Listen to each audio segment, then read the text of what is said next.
Hello, and you're listening to the Book Was Better podcast, the podcast where we talk about the book of the film. I'm Luke. I'm Courtney. And this week we're talking about Young Sherlock Holmes. Hey you, put down the popcorn and turn on the light.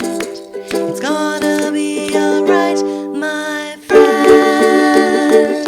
In the end, take my hand. Trust me, the book was better. Holy crap, welcome back, Junior Detective Courtney Colson. Thank you. Yeah, so we're back looking for a new detective in my life. Because I said wasn't too happy with the BBC Sherlock, ready to move on. And, well, this week we're looking at another Sherlock, but it's a very different Sherlock. This is young Sherlock. Is he a baby Sherlock? He's not baby Sherlock. He's not like baby Looney Tunes, unfortunately. He's not solving baby crimes. That would be great. The case of the missing Rusk. There'd be Baby Watson and Baby Moriarty, and then Mycroft would have to look after them because he's a little bit older, and yeah, sorry. Anyway, focus. Curse of the lactating boob. No. So young Sherlock, he's about, I don't know, in his teens, he's in high school. He's 16, I think they are, in this film. Yeah, they're all equally 16. Now, look, I think Sherlock Holmes as a younger person, that's reasonable. What I don't like is, there are books about young James Bond. Or little Jimmy Bond, his nephew. Little Jimmy Bond! The thing is, though, James Bond, you're going to name two things about him. One, he kills people. Do you know how I know that? From watching the movies? He has a license He's to a kill. license to kill. A license specifically to kill. He That's can just true. murder people with reckless abandon. The other thing he does... Three things he's known for. He drinks. Yep. Martinis, shaken, not stirred. Such a dainty drink for such a manly man. Drinks a lot. 3, fucks a lot of women. Yeah. He is banging around, doing lots of secret undercover work under the covers, if you get my drift. Re-entry, as it was referred to by it was M in Moonraker. Another fourth thing, I'll add a fourth, drives really fancy cars. Yes. Young James Bond can't do any of those things. No, not legally at least. Or maybe kill people. I don't know if you get a license to kill until you're 18. Yeah. That would be responsible. I think that, yeah. Anyway, James Bond, he just walks around and solves things and is smart and picks up on clues. He can do that as even a baby, I would argue. Now, look, this film is a bit of a rare gem because a lot of people haven't heard of it because it's not one of those things that you can walk into Kmart or Walmart or Target or wherever and just pick up on Blu-ray. It hasn't really stood the test of time. It's kind of disappeared, and I don't know why, because honestly, it's really enjoyable. It's by Christopher Columbus, who also directed Harry Potter, and it has very much that kind of vibe to it. It's a family-friendly action movie. Yeah, Christopher Columbus wrote it. Oh, wrote it? Yeah, the executive producers, Barry Levinson, by the way, directed it. Didn't he do Men in Black? Yeah. And the executive producers, you couldn't hope for a more esteemed group of people. Steven Spielberg, Kathleen Kennedy, and Frank Marshall. And also, this film was produced in association with Henry Winkler. And you know who that is? The Fonz? The Fonz! Holy. This was good enough for the Fonz. It's good enough for me. How enterprising. A lot of people don't realise he was a producer, but that's the thing. When you get an office at a really early age, even if that office happens to be a men's room, a toilet, covered in urinals, you get particularly enterprising. Okay. So I think that's really fantastic. Yeah, and I think maybe it's just because 1985, I don't think Sherlock was a very popular commodity at the time. Right now, it's on both television and in film, it's a big deal. Yeah, but this isn't a dry film. You might be thinking, oh, this is going to be a little bit dull, but it's Industrial Light and Magic doing the effects. There's a lot of crazy things that happen in this. It's actually, I did see it as a kid. It's from 1985, by the way, and I really enjoyed it. And, I'm just surprised that, unlike Goonies or anything else, it hasn't, I think probably because they're Brits. And Americans alike. They would rather see Corey Feldman shooting his full mouth off than listen to the refined, beautiful English-speaking Who plays...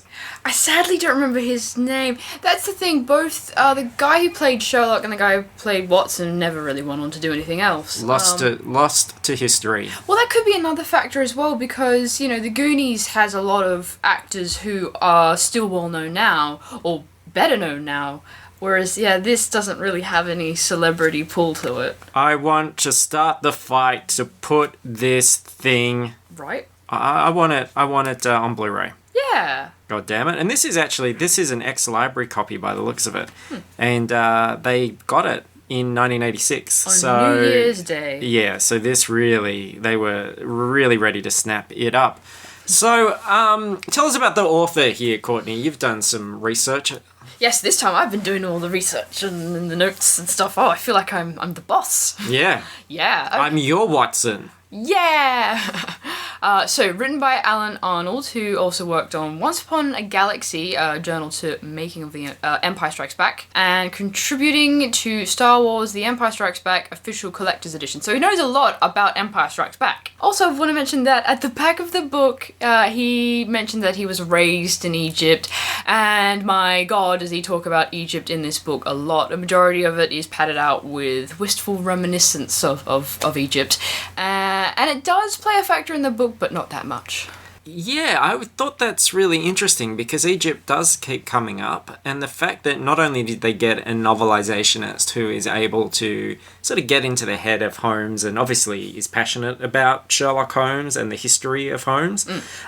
This, I'm going to say right from the beginning, this is quite a well-written book. Yeah. In terms of the actual techniques and everything. It's, you know, really well put together. So the fact they found someone who also had a tie to Egypt, I think that's a little bit eerie / uncanny. A little bit too perfect. And I think, like everyone else involved in the film project, Arnold has a passion for Doyle's work, and this book really reflects that. And yeah, it does seem like a tribute from a fan, which makes a change from a lot of the indifferent novelizations we cover. Yeah, which feel more like contempt from a hack that is just bashing it out to get paid their $2,000. It's supposed to be written from the perspective of Watson, and I don't think it doesn't feel very much like Doyle's style to me, but it is suitably British, I will give it that. And just like in the original books, he does occasionally have Watson narrating scenes that no one was witness to, including himself. Yeah, and there's usually some kind of, oh yeah, someone told me this afterwards, like a little bird flew down on my shoulder and said, I was up in the tree, and this is what I saw. And so many continuity errors. Alright, well let's start with the beginning. Sound of Music has taught us that's a very good place to start. Yes. One night during the winter of 1870, a wealthy London accountant of exemplary character leapt to his death through a third-floor window at his apartment in Pimlico. Inevitably, in their accounts of the tragedy, the newspapers made use of the term mysterious circumstances, but the speculation went no further. Whatever terror had impelled the unfortunate man to make so spectacular an exit from life left no clue as to its nature. And for the first time, I'm actually going to leave it at that. We're not going to read like a whole page, because although the book then continues to talk about the man's character and the mysterious circumstances surrounding his death, I really feel like you can't hope for a much better or more intriguing opening than that. Yeah. Self-defenestration, yo. Actually, you know, I always thought defenestration was something to do with, like, cutting down forests. Such a specific term for throwing yourself out a window. Yeah. And we should be aware that, of course, our verbose narrator is none other than... No. The circumstances surrounding the demise of Bobster would be hidden to this day had the matter rested with the police. It was the result of persistence of one singular individual, someone I was destined to meet merely days after that curious event, and who would profoundly influence my life. I refer, of course, to that deductive genius, Mr. Sherlock Holmes. So this is Watson, bitches. Bitches? This is his secret diary. And I know this because I noticed all the eyes have been replaced with little love hearts. Yes. That was charming. And the stickers on this thing. So, I guess my question is, like, where does the story of this book, of young Sherlock Holmes, fit into the larger Holmes history? Like, why haven't we heard about all this madness before? And this book gets mad. Oh, yes. And, quite mad. And Watson tells us this is why. It would be his first case. That it was never put on record has begun to trouble me. I feel I've neglected a responsibility to a famous man who has also been my closest friend. So it is all Watson's fault. He has been holding out on us, keeping this little gem hidden for his selfish self. What a prick. So that makes me think, if this film franchise had continued, we have all these other adventures of kid Sherlock and Watson that would also have been kept secret all these years and also ruin continuity along the way. Sherlock the Jesus years. It'd be fantastic. All right, so Watson tells us what's on as we go back to that fateful evening in 1870, December 1870, when Bobster cashed in his chips in a most unusual way. Yes, we begin with Bobster pondering for a good long while, pondering about life, Egypt, and finally where he should go for dinner. Yeah, there is a ton of inner thoughts here, like politics of the time, what he does with his weekends, memories of youth. Truly excellent padding job by, what's his name, Alan Arnold? Yes. I like this, for example. Mr. Bobster's digestive juices has flowed during his friend's descriptions of those tender calves' brains, which had simmered in a wine stock and allowed to cool in their own liquor, for serving up firm and succulent in garlic butter. A light maçon would be the only acceptable accompaniment. And this isn't even what the bastard orders. Yeah. He's just considering his options. Like, if this was America, his options would be like bacon cheeseburger, double bacon cheeseburger, double bacon cheeseburger Hot with dogs, extra cheese, pizza. hot dog. That'd be about it. Yeah, this is a little bit more refined, a little bit more Hannibal. Then it starts to get interesting. Yes, this leads us to the first hallucination scene where a cooked bird comes to life and attacks him, scratches the shit out of his face, which I must admit is kind of horrifying. Yeah, like a mysterious figure shoots him with a blowpipe when he first enters the restaurant, and his food comes terrifyingly alive, which is like a puppet, isn't it, in the film? Yeah. It leapt from its dish. Creepy. It screeched. It snarled. It attacked him with razor-sharp claws and vicious beak. The bird savaged his face and his chest, bloodying him in a mad onslaught. In vain, he tried to protect himself, but the bird's attack was relentless. In terror, he rose, grabbed it in his lacerated hands, and flung it to the floor. This ain't your daddy's Sherlock Holmes, motherfuckers. How do you like your Sherlock Holmes now? Take that, fucking Benedict Cumberbatch. Yeah, oh, well, this has certainly got one massive point. Those keeping score, I think we ended up with so Nancy Drew, 1 out over the BBC Sherlock. 1 point. Can we beat Nancy Drew in this? Because, yeah. Look, the BBC Sherlock makes its living, its bread and butter by modernising Sherlock Holmes stories, right? I dare them. I double dog dare you, Moffat, to adapt this. I want the modern version. An accountant from Lloyd's Bank sits down with a barrel of Kentucky Fried Chicken, picks up a piece, like a drumstick, and just beats himself to death in the head with it. He's just all covered in grease, he's screaming. People are rushing to the scene with those refresher towels, trying to like mop up the hot grease. It's too little, too late. Yeah, and you probably have, who would you cast in a modern young Sherlock Holmes? I think Asa Butterfield. Yeah. As Sherlock. Sure. And that kid from Nancy Drew as Watson. Absolutely. I don't even remember anything about Nancy Drew. The little fat kid. But is that the Ace Ventura? That's the Ace Ventura. Yeah, well, he's American, so. Oh, we can teach him the accent. Well, we'll have to teach him English first. And this bird attack, that's not even the half of it. Oh, that puts Guy Ritchie Sherlock to shame, man. He staggers home, but when he tries the door. Suddenly, the keyhole became a gaping mouth with teeth intent on devouring him. It snapped at his hand. He screamed. It began to gnaw at his arm. And then his hat stand attacks him, and the sconces fire fireballs, and he ends up defenestrating himself. Yeah, it doesn't imply self. That would be self-defenestration. Yes, like immolation it's self-immolation is immolation. Bottom line, yeah, he throws himself out of the window and dies. So, mysterious circumstances? That's a fucking understatement. Now, to Watson. 16 years old. Sweet 16. Yes, right. Never been kissed.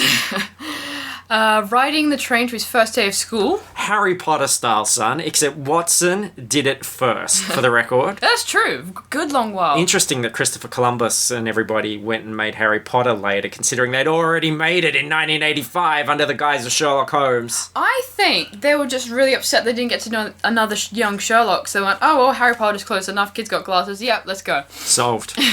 So Watson, he also talks about bloody food. A lot. But I thought the writing is really fantastic throughout. Like, there's an absolute ton of reminiscing and backstory talking about known Sherlock adventures. But even when he's talking about food, I thought it was quite charming and unique. For example, in those days, it would be true to say that I was a rather podgy boy. I am still what you might call rotund, but rotundity in one's 60s is hardly a matter for comment. Or...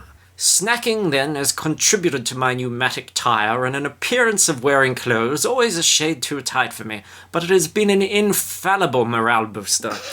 This is why this movie's not on Blu-ray, because the American audience is like, what? Why doesn't he talk like a normal person? Say like totally cowabunga, dudes. Like, why doesn't he say things like that? I mean, these kids are going to school. Are they jocks? Are they nerds? Where are the cheerleaders? Yeah, that's the thing. In this sort of school story, it's the same thing with Harry Potter. You don't have those group systems, the class system anymore. Now, Courtney, I know that you are brimming with thoughts about this portrayal of Watson. You were like bubbling like a kettle, just ready to explode. Yes, I do want to get to this. So let's have it. Let's hear your expert opinion on all this. So this Watson is model in the vein of Nigel Bruce, the fat bumbling sidekick of Basil Rathbone.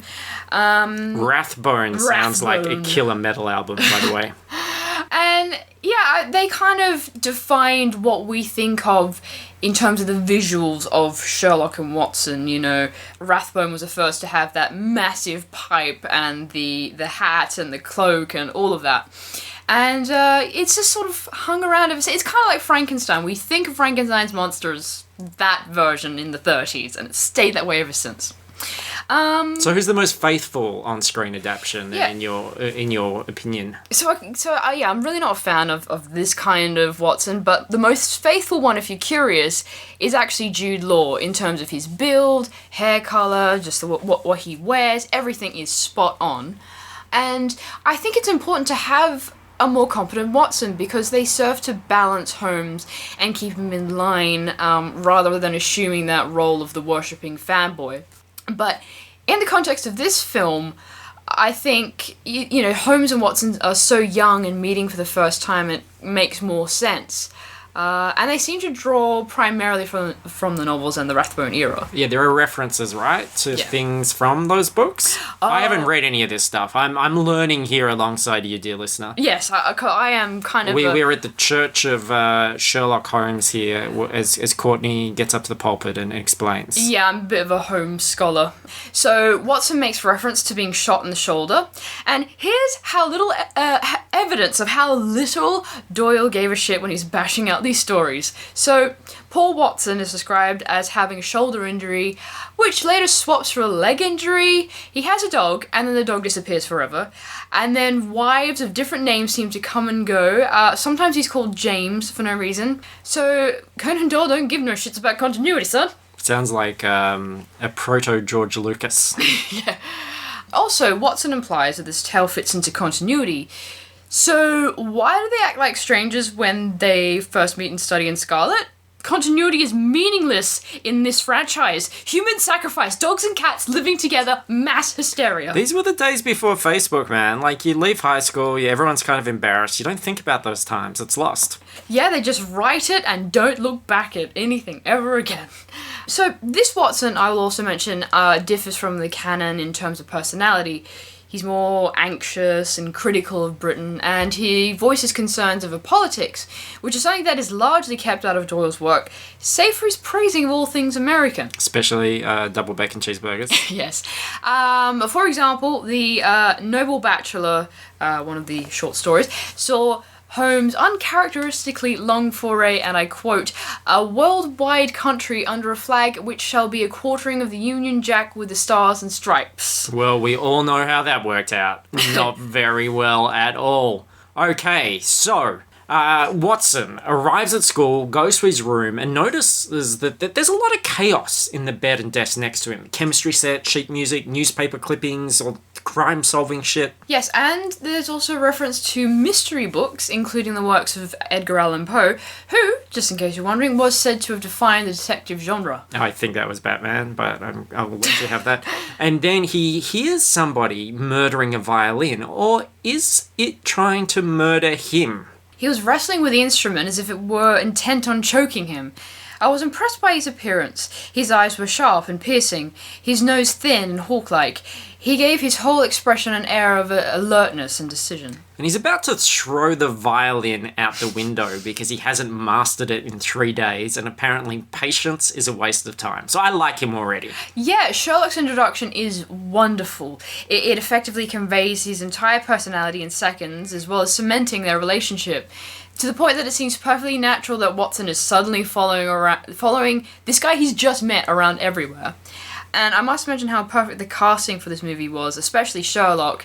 It's as if Sidney Paget himself illustrated him. And yeah, as I said before, it's just a shame that we never got to see these guys again. Yeah, they both drowned in the Thames, as I said.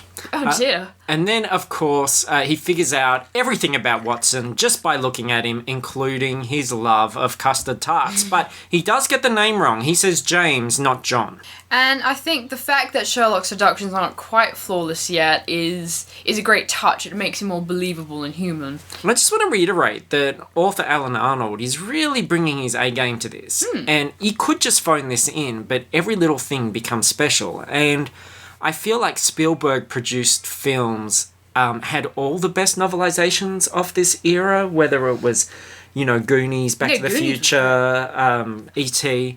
Like, they were actual books. The actual they really E.T., took not the one we care of them. Yeah, the real E.T., not our fake one. And here's just a little example, just a minor little detail, but I just love how it's written. Gas lamps glowed behind leaded windows, anticipating winter twilight. It was a scene full of the ghosts of centuries. How many boys, I mused, must have crossed this courtyard before me, some destined to be leaders, others for failure, but most to lead average lives, touched neither by greatness nor insupportable despair. Yeah, there's actually a lot of good lines throughout this book. He's actually thinking about it and delving into the philosophy of it. There's a moment where, forgot to actually quote it exactly, but Watson, on describing or explaining why he has stayed with Sherlock all these years, despite the fact that he can be kind of an insufferable shit. And he basically says that, you have to... every friendship has its difficulties, and you have to measure, the good and the bad, and, does the merit outweigh the bad things? And yeah, I kind of... It became a tough thing to balance for me because I wanted to keep quoting just these really nice little bits of writing because we don't encounter them very often in novelizations. Yeah. And it was a treat, but there's also quite a bit of plot in this film. It was that, do I keep just dwelling on this nice writing and this sort of interesting backstory, or do we really press on and try and give our listeners the story? So it's a tough one. Yeah, I actually found myself lost in the minutiae rather than thinking of the plot as a whole, because when you watch this film, or especially when you and I did, we remember moments. We tend to we mentally delete certain parts of the plot because we just don't care about them. But enter a female character. Ooh. But is she hot? At that moment, we were distracted by a discreet tapping at a nearby window. I bet he'd like to give her a discreet tapping. A young girl pushed a note through a gap at its base, and Holmes eagerly took it. I bet he'd like to eagerly take it, maybe pushing his base into that gap. I noted the amorous glance they exchanged, and was surprised, too, that a girl, let alone of such beauty, had access to the precincts of what I believe to be an all-male establishment. Here we go, England, December of 1870, famous for when the first pussy was placed on a pedestal. Wow, historic moment. It was. England, full history. So, this is Elizabeth, and she is Professor Waxflatter's teenage niece. You'll meet him later. She lives with him in his, it's kind of like this little loft area. Kind of cool. And this is why she's the only girl on campus.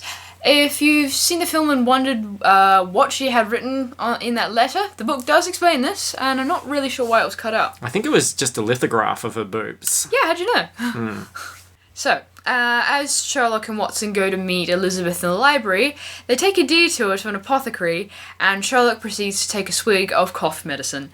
I assume that's a reference to Sherlock's later, well, I guess, yeah, his later predilection for self-medicating. We're still a few years away from him injecting heroin into his eyeballs, though, aren't we? Great Scott. Now, so we have Harry, Ron, and Hermione all set up now. So we meet Draco Malfoy, Yes. who's Dudley in this one.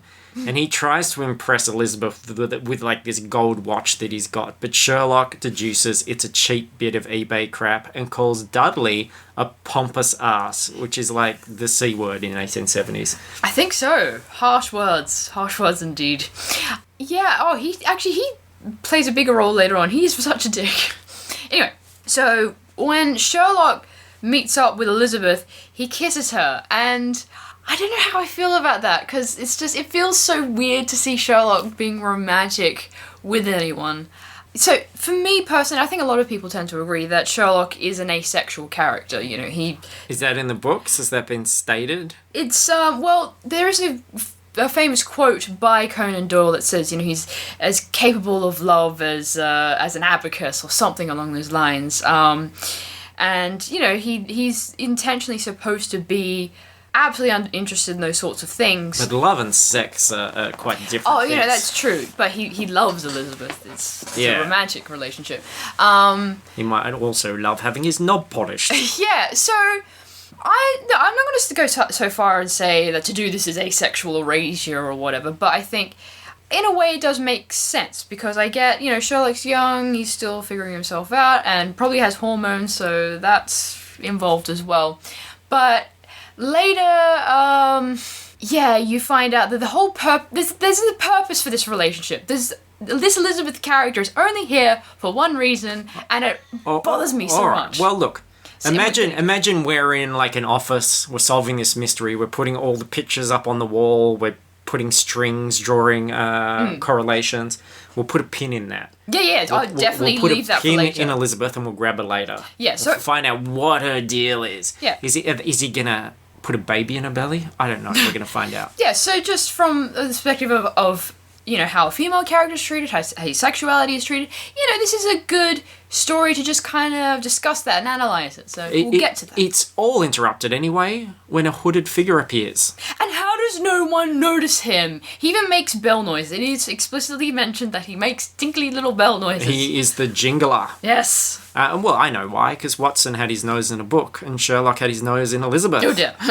And lots of foreshadowing, seed sowing, really, in these early bits. Like Elizabeth's uncle is building a Da Vinci-esque flying machine. Of course he is. He has a crazy kitted out attic. And Sherlock learns about the accountant's strange death via a newspaper article. So we later have a scene in a fencing class. And Watson really seems to fancy the fencing instructor. He describes him as attractive in an exotic way. It also says this lithe, pantherish person. And I have to wonder, is this a case of last-minute recasting? Because Wraith looks about as exotic as a loaf of bread. There's some exotic breads out there. That's true. But naturally, Wonder White. Holmes can fence. But Wraith ultimately beats him, telling him to keep his emotions in check. Yes. Surely that won't be important later. I like the fencing scene. I thought that was... It seems very Holmesian. We've never seen him actually do any fencing, but it seems in his character. More insight into the relationship between Sherlock and Watson and the backstories. Yes. So, I think, the context is the boys are all just talking about what they want to be when they're older, or their plans for the future and whatever. Astronaut, fireman. That sort of thing. And Sherlock says, "I never want to be alone," which, that's interesting because it directly contrasts to his usual solitary attitude, and to quote the BBC, Sherlock, "Alone is all I have, alone is what protects me." And there's a reason for all of this. We're getting to something, so yes. Yeah, if we were going to quote the BBC Sherlock, he'd put on a fake moustache and pretend to be a comedic waiter. Oh, God. See, this is why I need a new Sherlock in my life. But anyway, look, this is good. You're creating your own mysteries within a mystery. Yes, won't you stay with us, listener, and find out the answer to these mysteries? The mystery of Sherlock's loneliness. Okay, look, time... It sounded a bit like, what, the Mummy, the original one? Boris Karloff. Time for somebody else to be killed. We crossed a Reverend Duncan Nesbitt. And after pages of personal backstory about the man's life and his faith, and curiously, more memories of Egypt, something awesome happens. He's hit with a blowpipe while looking at a stained glass window, and then the unbelievable happened. The Roman soldier in the picture came to life. He leapt from the window and stood in the aisle. Though shocked, the priest also felt a glow of elation. Surely he was in the presence of a miracle. Only when the soldier drew his sword and moved menacingly towards him did fear overtake the gentle cleric. This was the devil's ingenuity. He let forth a quite inhuman scream. Now, this, to me, is far more interesting in the film because of the special effect that's involved. Yeah, it's kind of pitiful. I think it's great! No, what's pitiful is that it took ILM, Industrial Light and Magic, the best of this sort of thing, of the CGI nature. Yeah, you know how long it took them to make it? 4 months. Yeah, but the thing is, this is the first CGI character to ever appear in a film, which is really cool that it exists in this little film. And it's a 2D knight made out of stained glass that kind of, you see that weird whacked out dimension shift as he moves around. And I feel that's something that if you'd seen it, you would really get it and describe. But I imagine Arnold's working from a script here, and he just does not have the capacity to imagine what is actually going to be on screen later on. So he keeps it kind of brief. I have to say, though, that must have been a difficult thing to animate because nothing like that exists in reality. It's one-dimensional. It looks good. It still holds up fairly well now. And, it's funny. So it is good because that is probably one of the few things that actually stayed in my memory of this film. But I misremembered it. Having watched it again recently, I was so convinced that Sherlock actually fought this stained glass knight. No idea why. Seeing what you want to see, and then the priest runs outside and gets fucked on by a carriage. Killed.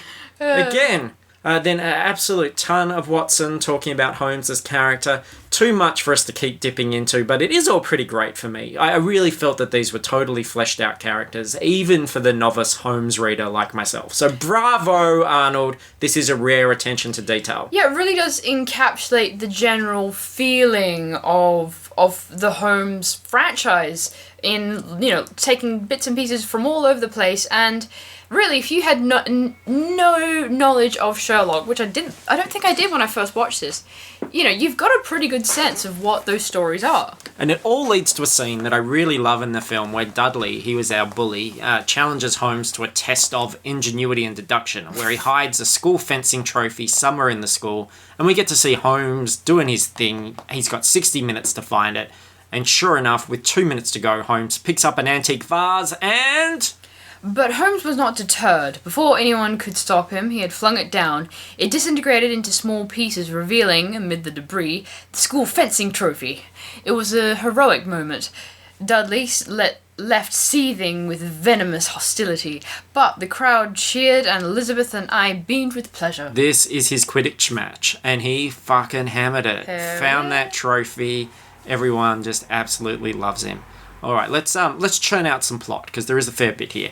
Feeling all puffed up and radical, Holmes gets curious about the recent weird deaths, so he goes to the police station to annoy the shit out of Detective Sergeant Lestrade. I quite enjoy his relationship with Lestrade.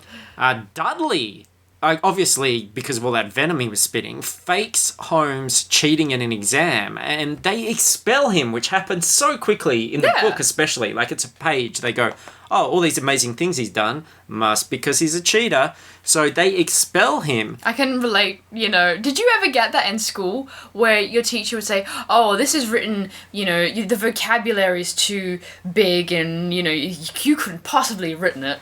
No, my abilities were very convincing. Oh, see, I got that so often, and my mum would get so mad.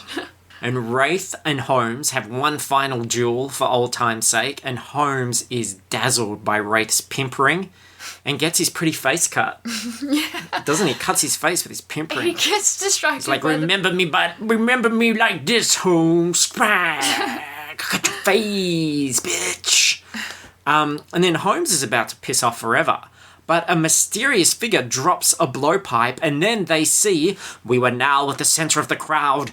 Once on the icy pavement lay a body wrapped in heavy garments. To our horror, we realised it was Wax Flatter, and he had a knife in his chest. It just went crazy, the storekeeper was explaining. He just picked up a knife and stabbed himself. Can you imagine, Courtney?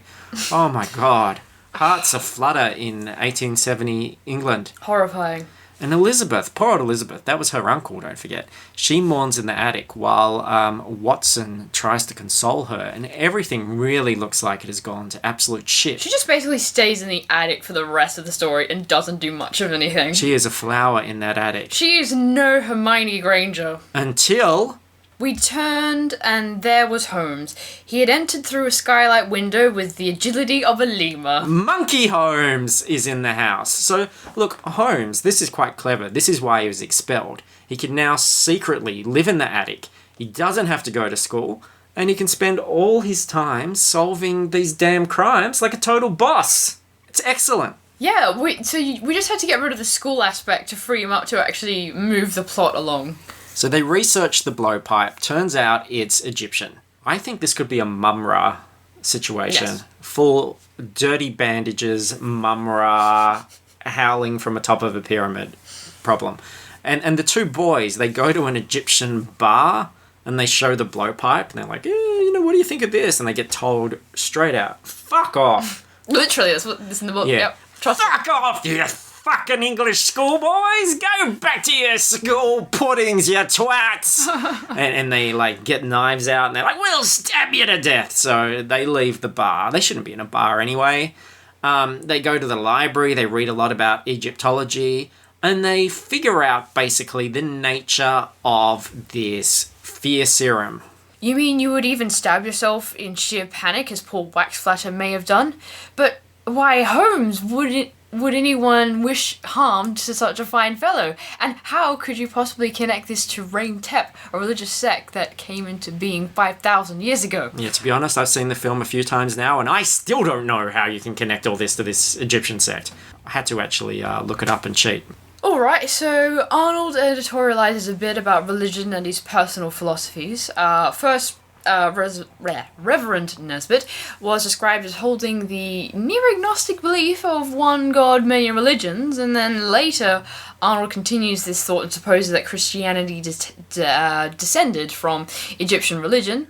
No, long story short, it really didn't. It's more like, if you must know, it's oh god, this word, I can never get it right, bear with me. Zoroastrianism. Which is, a Middle Eastern religion, Mesopotamian, if you will. And then that became Judaism, and then Christianity, and so on and so forth. So, first of all, it's inaccurate. Secondly, I just really felt it was incongruous with the story. I'm a history nerd. Sorry, I just had to get that out. No idea what any of that was. I do know a lot of TV theme songs by memory, though. Okay. That helps. And the thing is, this point in both the book and film really is where my interest wanes. Yes. Because I was really into it at the beginning. I love all the character setup. I love the deaths which are caused by the hallucinations. It's all amazing. Yeah, the hallucinations are cool. That's a cool premise. But then they go to the docks and they discover a small model of a pyramid in a warehouse, which turns out to quite literally be, except not literally because it's not an iceberg, but it is just the tip of something. Yeah. So Holmes, Watson, and Elizabeth crash down through the floor, and it turns out this is just the tip of a full-size Egyptian pyramid hidden under the warehouse. Do they they don't smash into the pointy end. That would be really... I think they just slide right down the side and get engravings, hieroglyphics rash. On their ass. On their asses. So, yes, like moles in a burrow, we moved toward the light. What we saw through the holes might have passed for some bizarre theatrical fantasy, but it was not. It was diabolically real. And the whole film suddenly turns into Indiana Jones and the Temple of Doom. Exactly like that, except that I don't give a crap about any of this Egyptian stuff. 3 exhibits I have here. Exhibit A, we were looking through the hollow eye of a religious idol which seemed to be an animal form with 2 truncated arms spreading below us in a gesture of embrace. Exhibit 2, wearing a hood in the likeness of a jackal's head and a cloth of gold robe, a high priest was incanting in an alien vernacular before some 50 supplicants. They wore terracotta-coloured gowns and their heads were shaven except for a strand of hair cut and dyed green to resemble a serpent. Exhibit C? The body of a pubescent girl was being shrouded with the lineaments of burial. To our horror, we realized that the young innocent was alive, although apparently in a trance, and we stared in disbelief as she was led like a sleepwalker to an open coffin and lifted into it. It's exactly the same. We've got our Muller Ram, we've got the sacrifice, we've got them watching through holes in the wall. Come on! Like, this is only a couple of years after Temple of Doom as well, which was directed by Steven Spielberg. It almost feels like Spielberg came in at this point and went, okay, let's, jazz it up a bit, let's throw all this stuff in here. It almost feels, the second half almost feels like a different movie, and it's a movie I don't care about. Do you reckon the Fonz was coming out of his office in the toilets with, he'd been reading this new Sherlock Holmes script while sitting on the toilet, and he had it all bundled up, and he was like, hey, this is a cool script. Hey, we're going to make this into a film. Meanwhile, Steven Spielberg's running in to use the restroom, and he's got Temple of Doom script under his arm. He bashes into the Fonz. The script pages just go everywhere. They shuffle them all up, collect them up as best as they can, but the two got mixed together. Oh, it makes so much sense now. And they can't find the missing pages because Steven Spielberg wiped his ass on them. So, we have unraveled yet another mystery, Watson. Mystery solved! Holmes tries to intervene. He's like, don't kill her, you maniacs! And they all get hit with fear darts. Elizabeth sees her uncle burying her alive in her hallucination, but Watson's is definitely the best. Yes. So, we mentioned that Watson snacks a lot, and even in his hallucination, he's hallucinating about food. All manner of comestibles which I had taken so much pleasure in consuming were now intent on eating me! Pies, sweetmeats and puddings had developed spindly limbs and were swarming all over my body, pinning me down until I was helpless Gulliver in some outlandish Lilliput. Now, this scene, we watched this together. You would not look at the screen because you do not like it when things are anthropomorphized. No, it was horrible. And it's all these stop-motion animation foods which look like they're out of some creepy, Tim hellish Burton. commercial. Yeah, they've got eyes and mouths and arms and legs and they're all... And they're all creeping over this little fatty and covering him with cream and spraying cream all over his chin and all over his chest. And they're all like, I'm a pie. How about you have a slice of me? It's really awesome. It's my favourite bit. You should just YouTube that if you're not going to watch anything else. Yes, they are somehow saved by, and I quote, an irate church official with a gun. Yeah. And Lestrade, he intervened. He's really pissed that Holmes is such a loose cannon. But Holmes gives him some of the fear darts to analyse. God damn it, Holmes, you're off the force. I'm not on the force, sir. Getting too old for this shit. So Sherlock is just like, hey, here's some evidence. Let your boys at the lab observe it. There are forensic labs in 1870. I don't think so, guys. Continuity. I don't know. And pages upon pages of more Watson reflecting on Holmes and other adventures in order to pad out the plot. And then I realised at this point that we're halfway through the book and about 80% through the film, so I began to get really worried. And worried I should have been. So, yeah, I'm gonna be the history nerd again and correct some things. So, so this is a 200-page book. Beginning around 124, we get a whole heap of what looks like copy-pasting from Wikipedia, except less accurate. Like, Egypt didn't try to reclaim its artifacts until the 20th century, despite what Alan Arnold says. I mean, Tutankhamun, anyone? That happened in 1920. Come on, Arnold, I was fucking rooting for you. Yeah, get on it, man. I was on your side. Oh, he's great with all the character stuff, but just don't touch the history because you don't have the facts, sir. And then he goes on to include real extracts from Napoleon's journal, so at least he got that part right. And yeah, it's taken from when he first arrived in Egypt, but it covers 3 bloody chapters.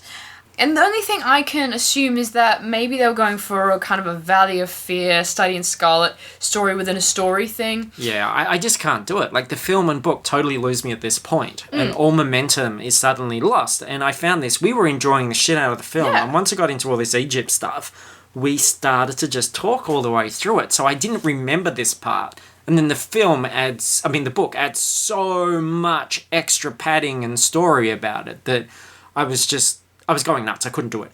Yeah, you're establishing these characters, and then you take time to just leave them for a good portion of the film. Yeah, and there's so much plot here. They find a photo of Wax Flatter, Bob Starr, Nesbitt, and a dude called Cragwitch all together. And I actually ended up going to, rather than try and pull all this information out of various scenes, I went, fuck this. I went to IMDb, which sums up the actual plot here far better than I think I could. Because I didn't understand what was happening. But this is it. The men in the picture were part of a group that decided to build a hotel in Egypt. The project failed, but not before it had desecrated the cult's underground temple and destroyed the mummies of 5 young princesses held sacred by the cult. Husband and wife, leaders of the cult, were also killed, and their small children, a girl and a boy, vowed that when they grew up they would seek revenge on the men, rebuild the cult, and replace the mummies of the princesses.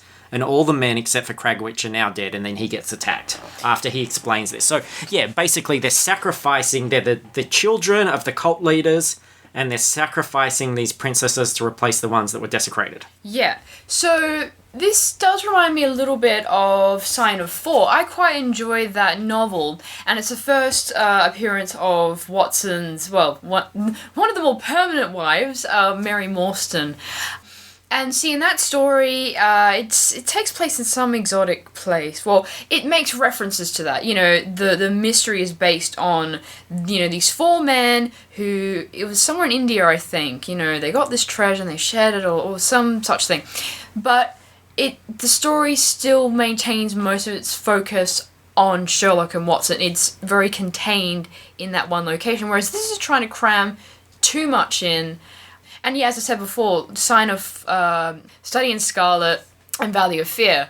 Arthur Conan Doyle had this thing for America, so those stories, it's half a Sherlock Holmes mystery, and then the back end is the backstory of that mystery, and that takes place in America. And it works in Study in Scarlet, not so much in Valley of Fear. The problem is you really need to write that story well, so you're totally engaged in these 2 stories and then bridge them together. I don't feel these 2 stories were ever bridged together at all.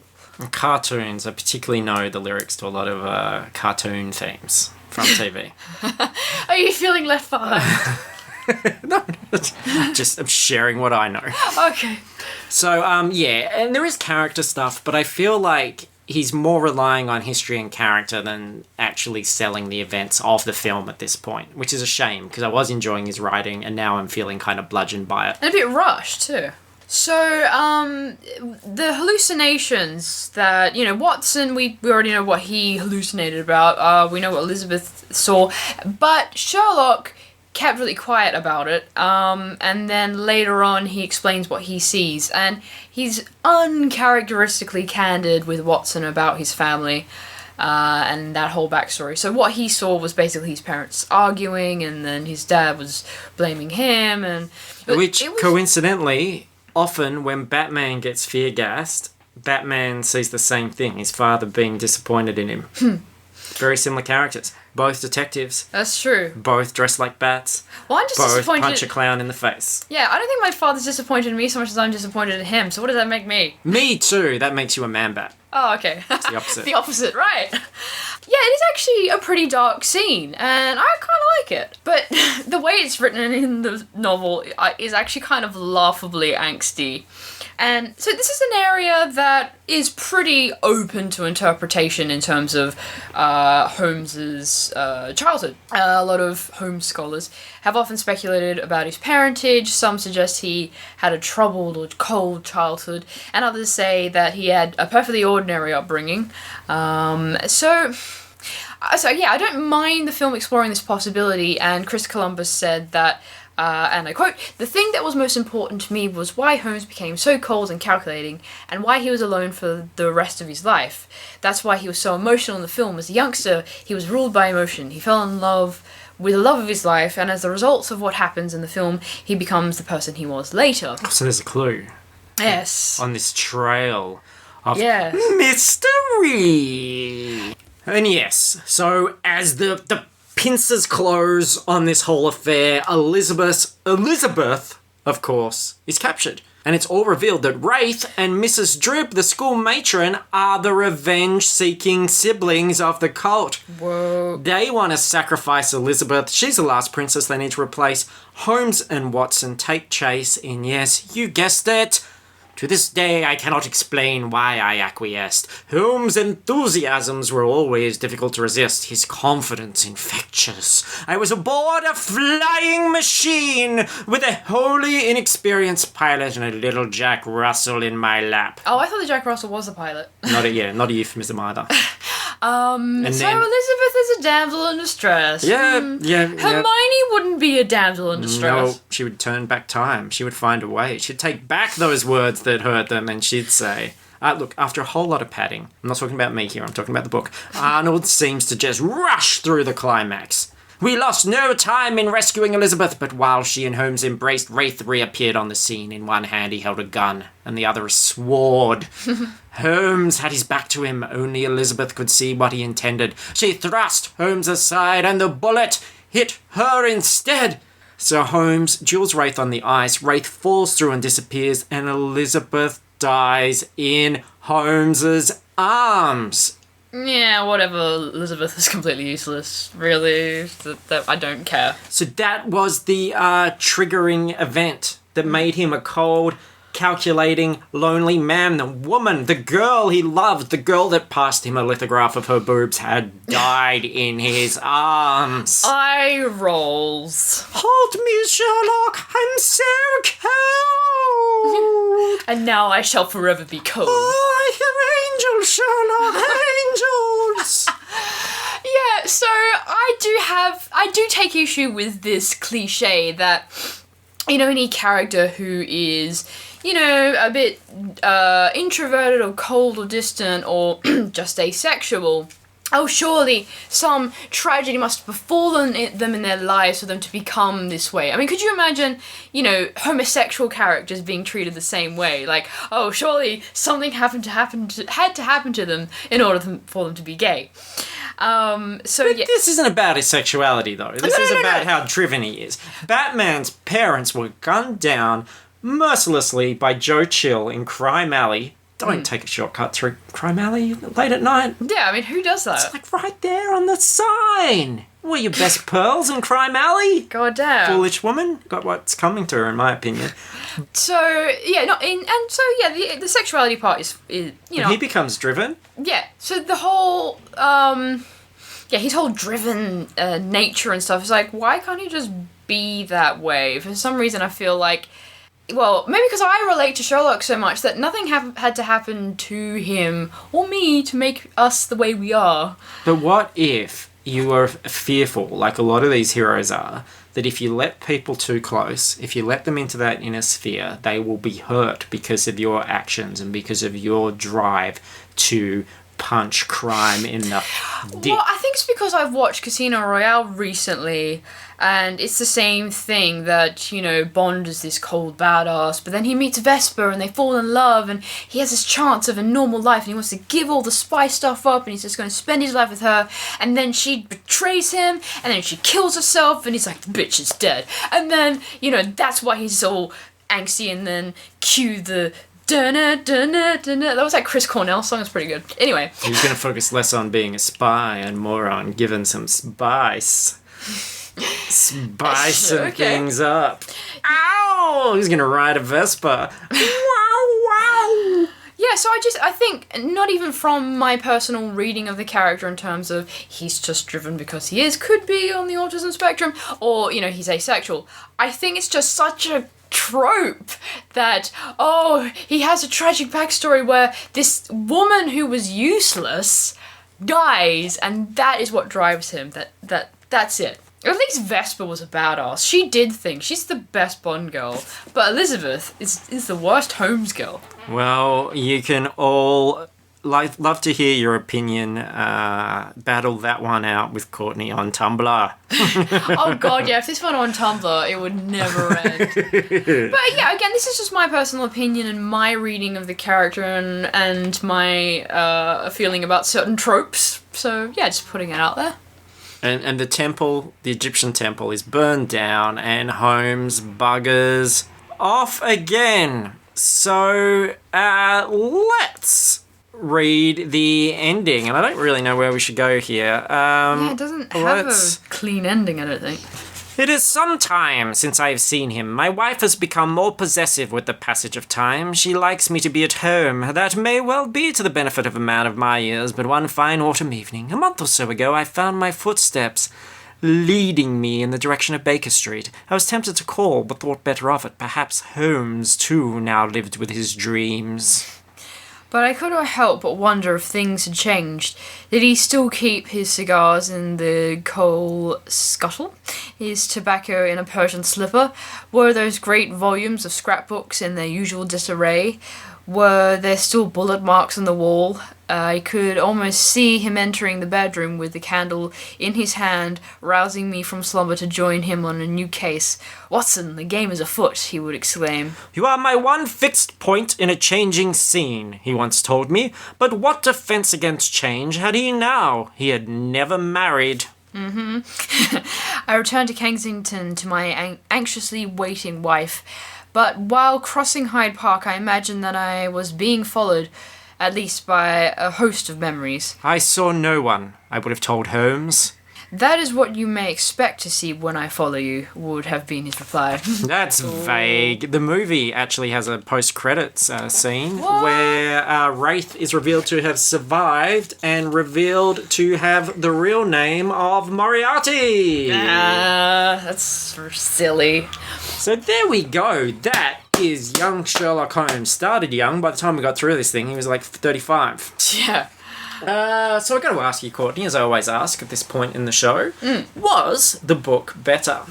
I think it's a bit of a tie. You can't have a tie. I'm not saying I'm going to. God, Tim, that's man. His heart just skipped a beat. No, it is pretty close in terms of I did enjoy. I got a little extra enjoyment out of the book, really. They did some backstory and stuff, so no, I'll say the film is better because I just love the casting of the boys so much. Yeah, I think this is a really well-written book in the first half, but then it just collapses under the weight of itself and becomes really difficult to read. Yeah. And I've got to go for a film which has a turkey coming to life on a plate and yeah, the hallucinations definitely ripping up a man's face. Oh, plus all those like puddings and pies, like attacking a fatty. That's the best. Hey, Faye, how do you like it? We're pies and we're angry. Love that shit. So I can't remember how many points I gave to Nancy Drew. I think it was about. I think it was 100,025. Yeah, I think it was about like 10, maybe 11. Yeah, I'll give this film/book. Yeah, a little more than that. I would probably... Yeah, so if I gave Nancy Drew 10, I'd give this 11, 12. But there is just one more detective I would like to investigate Batman! before I make my final decision as to who is my new favourite detective. Batman! If we can find this book, there's a book we've been looking at for a while. Should we say what it is? Oh, Sexton Blake. Sexton We've Blake. talked about Sexton Blake. The poor man Sherlock Holmes, who has a better name. Yes. He's like James Bond meets Sherlock, and at one time was voted more popular than Sherlock Holmes in the 1950s. Also lives at 221B Baker Street, and yeah, the serials went for quite a while. There were radio plays, I should say, and books, and there was a television series which they did a novelization of. Very obscure, but we hope to find it, and then I can make a definitive decision. Make a modern film. Jason Statham as Sexton Blake. Hello, ladies.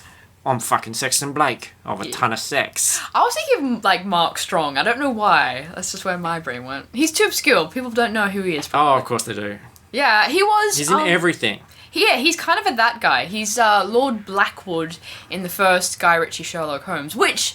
That reminds me, a lot of people theorise, oh, do you think he might secretly be Moriarty? No, we can have a Sherlock story without bloody Moriarty. That's like having a Batman story without the Joker or Garfield without lasagna. Come on. Oh yeah, that's the thing. Moriarty and Irene Adler, they're so much a part of the continuity now. You know, every time you do an adaptation, everyone goes, well, who's going to be in those roles? But really, then they only show up a few times. They're not like Q or M or Miss Moneypenny. They're not that important to the overall continuity. But they are significant. Well, speaking of things that are significant, I went onto Amazon. Mm-hmm. The reviews were actually, as you would expect, Sherlock Holmes fans, scholars, were quite articulate. But this one I thought was a bit amusing. This is a novelization type deal based on a screenplay and information done for a movie of the same name. Here, Holmes and Watson's meet at a fancy private school, so of course Holmes, while still brilliant, is not yet the super competent super detective. One of the masters is murdered and the boys have to look into it while dealing with school and that sort of lack of freedom. Wow. It's a bit of a... Really down on school. Yeah. School's a wonderful place to learn things. Yeah. Hang out with your friends, have a nice recess. It's such a downer. Pack your lunch, I know. Lighten up, jerk. And Goodreads had one word equals unremarkable. Oh. Which I thought was a bit harsh as well. Yeah, there is definitely, actually plenty to be enjoyed in this book, I would say. Yes, so shame on you literate pricks. Mm-hmm. And please, listen to the other podcast. There is FPcast, Pop Culture Podcast, every Monday. Fruitless Pursuits Network also produces Star WTF, an American podcast about Star Wars weird, trivial, minuscule bits and pieces. And I host Scarjo A Go-Go, going through every Scarlett Johansson film in chronological order. This week is Under the Skin. Oh. Which is going to be quite remarkable. But the real thing I wanted to push at this point is this week is the launch of our Patreon page. Now, this is an opportunity for listeners who are super keen and want bonus content from us to subscribe/support us by donating a certain amount of money a month on our Patreon page. And if you go to Patreon and search, so that's Patreon, and search for Fruitless Pursuits, you'll find it. $2 a month is going to give you our greatest thanks, and $5 a month, which is the top tier or more, will get you bonus podcasts. And there's a bonus podcast at the moment, which is an FP cast. It's an hour and 25 minutes, spoiler-filled discussion of everything Avengers Age of Ultron. And for Book Was Better, we're going to do a special few episodes a year of BWB TV, which does not mean that we'll appear on television, but means that instead of movie novelizations, there will be novelizations of TV shows. And we already have books of things like Seventh Heaven, Degrassi, X-Files. Sexton Blake, actually. That's a Sexton Blake could be one of those. There's lots of different bonus things that could happen. So if you're in a position where you're able to jump onto this bandwagon and support us and want that extra content and want to say, hey, you guys do a really good job and we really like you and we want to support you, then, man, we would absolutely appreciate it. And all feedback on this is welcome too in our Facebook group where you can discuss stuff. So, yeah, patreon.com, Patreon, search for Fruitless Pursuits. We should have a proper URL happening soon. And we look forward to it. We love you all. Thank you so much, Courtney, for joining me on this adventure again. You're welcome. Always a pleasure to have your insight. And next week, I think it's going to be some Men in Black. Oh, yeah. Oh, yeah. I have no idea what that's about, but it sounds filthy. Oh, it's about these guys fight aliens. Ah, interesting. And they wear black. Ah, now I understand. All right, do you want to say the thing? And then we'll get out of here. Catch you under flips. Jumanji.